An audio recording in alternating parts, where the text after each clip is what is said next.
Ako si Jomari, dito yung operator ng 30cm dito sa Bangbang Branch. Nagamit po ito ng 6 na araw na may total na 52 meters.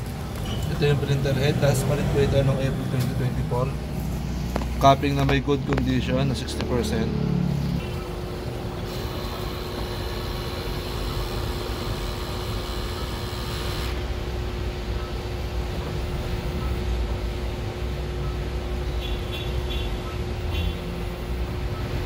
Punasan ng capping at wiper.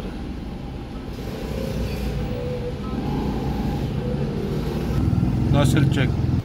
Ito naman po ang aking mga na-consume. Wala po ako na-consume na white last week. Same as CMYK.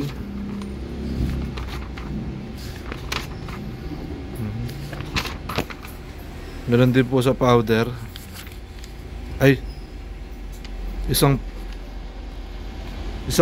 film pala, nagkamali lang ako ng sulat. Daily output, daily checklist.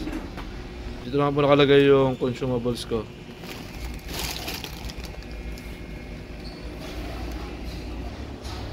Use stock. Yun lang, salamat.